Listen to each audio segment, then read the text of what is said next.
Kagame interdit d'entrer aux UA. Le signal que le monde entier attendait. Je suis Amani Mavinga et je vous parle depuis Paris, en France. Ces dernières heures, depuis les rues de cette ville, j'ai reçu des informations que je ne pouvais pas garder pour moi. Une information circule massivement sur les réseaux sociaux, notamment sur X, partagée par des milliers de Congolais et de Rwandais. Et elle dit une seule chose. Paul Kagame se serait vu refuser l'entrée sur le territoire américain. Alors, info ou intox?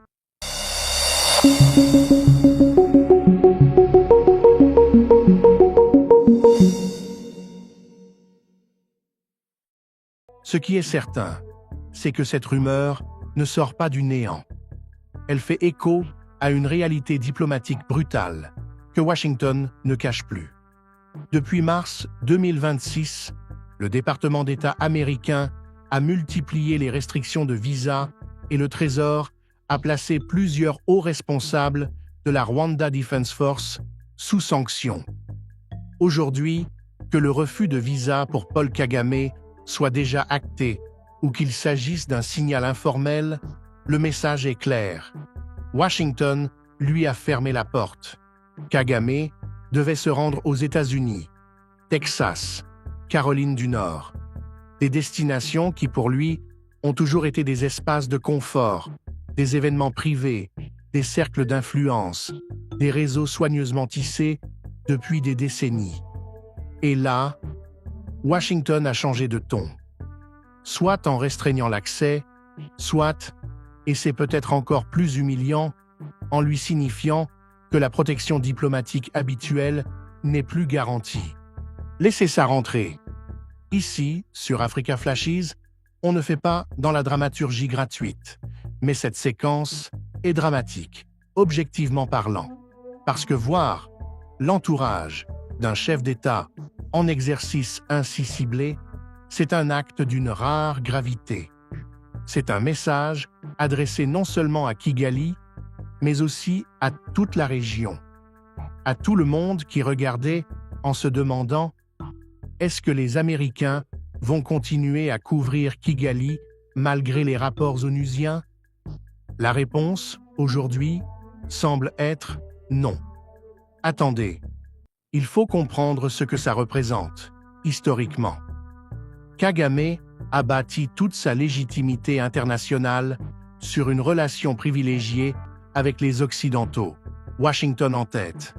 Il était présenté comme un modèle de gouvernance africaine. Et maintenant, on lui fait comprendre que ce n'est plus le bon moment. Ce tournant ne sort pas du néant. Il s'inscrit dans une séquence construite, méthodique. Et cette séquence a pour architectes principaux le président Félix Tshisekedi et la diplomatie de la République démocratique du Congo. Non, vraiment, ne sous-estimez pas le travail accompli. La diplomatie congolaise est allée devant les Nations Unies. Elle a documenté, elle a témoigné, elle a nommé les choses clairement. L'agression et le soutien à des groupes armés. Des faits documentés par des experts, portés devant les instances internationales avec une ténacité qui a fini par faire pencher la balance à Washington. Ce n'est pas un hasard si l'administration américaine décide aujourd'hui de signaler que la présence des officiels rwandais n'est plus la bienvenue. C'est le résultat d'une pression diplomatique soutenue portant l'empreinte de la RDC. Maintenant, parlons des conséquences réelles. Kagame, face à ces pressions, tente de réorienter le récit auprès de certains médias internationaux. Est-ce la réaction d'un homme serein? Non. C'est la réaction d'un système qui sent le terrain se dérober sous ses pieds. Et pendant que Kigali s'isole, d'autres acteurs bougent.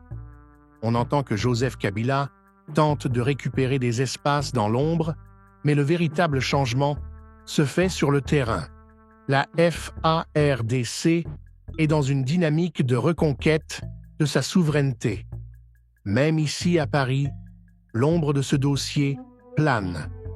Ce qui se joue à l'est du Congo, ce n'est pas seulement une guerre de territoire, c'est une guerre de légitimité.